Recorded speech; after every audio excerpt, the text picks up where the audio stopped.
Hello friends, मैं हूं कविता और स्वागत है आपका मेरे YouTube channel home tuition for kids and parents में।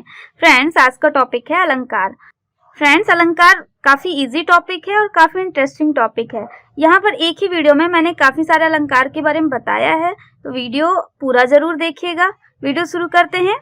अलंकार क्या है? अलंकार शब्द अलम धातु से बना है, जिसका अर्थ है आभूषण। जिस प्रकार सुवर्ण आदि के आभूषणों से शरीर की शोभा बढ़ती है, उसी प्रकार काव्य अलंकारों से काव्य की। जैसे हम सोना चांदी शरीर पे धारण करते हैं तो हमारे शरीर की शोभा बढ़ जाती है, हम और ज्यादा खूबसूरत दिखने लगते हैं। उसी प्रकार काव्य अलंकारों से काव्य की, तो जो अलंकार उसमें यूज किए जाते हैं, जिससे काव्य की सुंदरता और भी ज्यादा बढ़ जाती है। अब देखिए, अलंकार 3 प्रकार के होते हैं: शब्द अलंकार, अर्थालंकार और आधुनिक पाश्चात्य अलंकार। शब्द अलंकार शब्द पर आधारित अलंकार, जैसे अनुप्रास, यमक, श्लेष, मतलब जिसमें शब्द के द्वारा ही हम अलंकार के बारे में पता करेंगे या शब्द से ही अलंकार झलकेगा, उसे हम शब्द अलंकार कहते हैं। सेकंड है अर्थालंकार, अर्थ पर आश्रित अलंकार, जिसमें अर्थ से रिलेटेड हमें चीजें पता चलेंगी या अर्थ से रिलेटेड हम अलंकार के बारे में पता करेंगे तो उन्हें अर्थ अलंकार कहेंगे, जैसे उपमा, उत्प्रेक्षा, रूपक। अब आधुनिक पाश्चात्य अलंकार क्या है? आधुनिक काल में पाश्चात्य साहित्य से आया अलंकार आधुनिक पाश्चात्य अलंकार कहते हैं, जैसे मानवीकरण। अब देखिए, अलंकार हैं, उनके लक्षण और यहाँ पर उदाहरण। तो सबसे पहले है अनुप्रास अलंकार। व्यंजन वर्णों की आवृत्ति, जहाँ पर व्यंजन वर्णों की बार बार आवृत्ति होती है, वहां पर अनुप्रास अलंकार होता है। जैसे बंदव गुरुपद पदुम परागा, सुरुचि सुबास सरस अनुरागा। यहाँ पर देखिए पा प 3 बार आ रहा है, स। जब बार बार वर्णों की आवृत्ति होती है तो वहां पर अनुप्रास अलंकार होता है। ये बहुत ही आसान होता है। फिर नेक्स्ट है यमक अलंकार, शब्दों की आवृत्ति।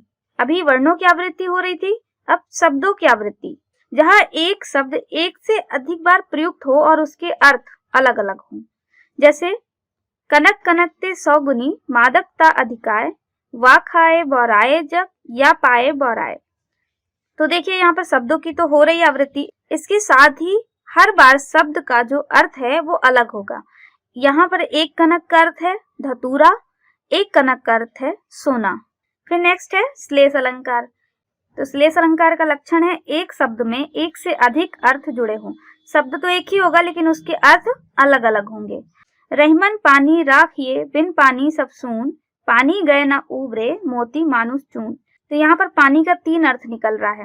मोती मानुष चून, मोती यानी चमक, मानुष यानी प्रतिष्ठा, चून यानी जल। फिर नेक्स्ट है उपमा अलंकार। अब ये अर्थालंकार के अंतर्गत आते हैं, यानी यहाँ पर शब्द नहीं अर्थ पर फोकस किया जाएगा। जब किसी वस्तु या व्यक्ति की किसी अन्य से तुलना हो, किसी वस्तु की दूसरे से तुलना करना। मुख चंद्र सा सुंदर है, मुख की तुलना किससे हो रही है? चंद्र से। उपमेय उपमान, इसके बारे में समझ लेते हैं क्योंकि ये अर्थालंकार में बहुत कॉमन फैक्टर है। उपमेय यानी जिसकी उपमा दी जाए, उपमा यानी तुलना, उपमान जिससे तुलना की जाए। मतलब मुख चंद्र सा सुंदर है, मुख क्या होगा?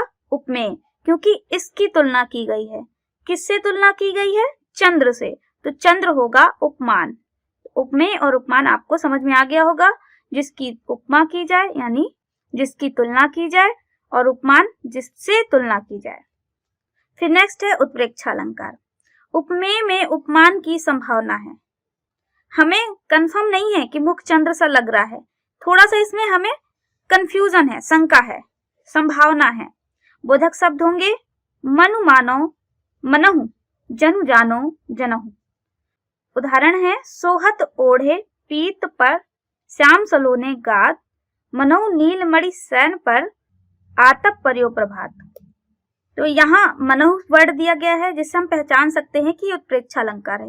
यहाँ कृष्ण जी के बारे में बात हो रही है कि कृष्ण जी अपने सांवले शरीर में पीले रंग का वस्त्र ऐसे ओढ़े हैं, ऐसा लग रहा है जैसे कि नीलमणि पर्वत पे प्रभात आ गया है, यानी सूरज निकल आया है।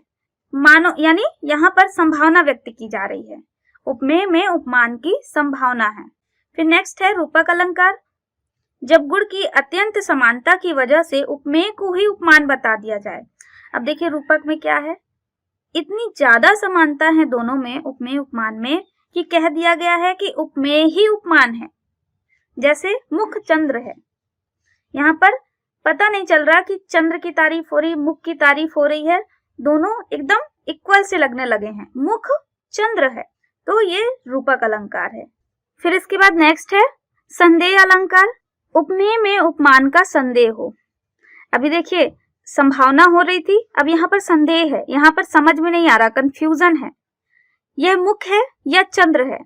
संदेह का अर्थ ही होता है कि हमें जब चीजें समझ ही ना आए, ये मुख है या फिर चंद्र है। फिर नेक्स्ट है अतिशयोक्ति। अतिशयोक्ति में क्या होता है, जहाँ बहुत बढ़ा चढ़ाकर लोक सीमा से बाहर की बात कही जाए। जैसे हनुमान की पूंछ पर लगन न पाई आग, लंका सारी जल गई, गए निशाचर भाग। अभी हनुमान जी की पूंछ पे आग लग भी नहीं पाई और इतनी जल्दी लंका भी जल गई, सारे निशाचर भी भाग गए। तो ये थोड़ा सा बढ़ा चढ़ाकर बातें की जाती हैं, यहाँ पर अतिशयोक्ति अलंकार होगा। फिर नेक्स्ट है भ्रांतिमान। भ्रांतिमान यानी सदृश्य के कारण एक वस्तु को दूसरी वस्तु मान लेना। यहाँ पर क्या है, सदृश्य यानी हमें सामने दिख रही है वो कोई दूसरी वस्तु, लेकिन हमें कोई दूसरी ही वस्तु लग रही है। यहाँ पर संदेह नहीं है कि मुख है या चंद्र है, यहाँ पर है तो कुछ भी, कोई भी एक वस्तु है, लेकिन हमें उसकी ही जैसी कोई दूसरी वस्तु लग रही है और हम उसे ही सही मान रहे हैं, संदेह नहीं कर रहे हैं। जैसे अभी उदाहरण से आपको और समझ में आएगा। फिरत घरन नूतन पथिक, चले चकित चित भाग, फूल्यो देखी पलास वन, समूहे समुझे देवागरी। एक नया पथिक आया है अपने घर से यहाँ पर घूमने के लिए, पर ये देख के भाग जाता है। क्या देख के, फूल्यो देखी पलास वन, पलास के फूलों का वन है, बहुत ज्यादा वनों में पलास के फूल खिले हुए हैं, जमीन पे भी गिरे हुए हैं। समूहे समुझी देवाग्नि, जिसे वो देवाग्नि यानी जंगल की आग समझकर भाग गया। तो उसने यहाँ पर एक वस्तु यानी पलास के फूलों को देवाग्नि समझकर भाग गया। फिर नेक्स्ट है मानवीकरण। अमानव प्राकृतिक पशु पक्षी व निर्जीव पदार्थ में मानवीय गुणों का आरोपण करना। अमानव वस्तु जिसमें जान नहीं होती, या प्राकृतिक वस्तु कुछ होते हैं, पशु पक्षी, फल फूल, पेड़ पौधे, मेघ, पानी, इन सबको व्यक्ति की तरह प्रेजेंट किया जाता है। जैसे उदाहरण से हम समझते हैं, मेघ आए बड़े बनठन के संवर के, मतलब यहाँ मेघ की बात हो रही है, बादलों की बात हो रही है, जो कि बहुत ही बड़े बनठन के संवर के आए। जैसे कोई इंसान हो गो, तो अमानवीय वस्तु को मानवीय गुणों का आरोपण किया जाए तो उसे मानवीकरण कहते हैं। तो फ्रेंड्स आशा करती हूँ आपको मेरा ये वीडियो जरूर पसंद आया होगा। एंड फ्रेंड्स आपको अलंकार से रिलेटेड और ज्यादा डीपली वे में इसका वीडियो चाहिए तो आप मुझे कमेंट बॉक्स में लिख के बताइए। तो फ्रेंड्स वीडियो पसंद आया हो तो लाइक शेयर सब्सक्राइब करना बिल्कुल ना भूलिएगा। तो जल्दी मिलते हैं नेक्स्ट वीडियो में, तब तक के लिए बाय बाय, थैंक यू।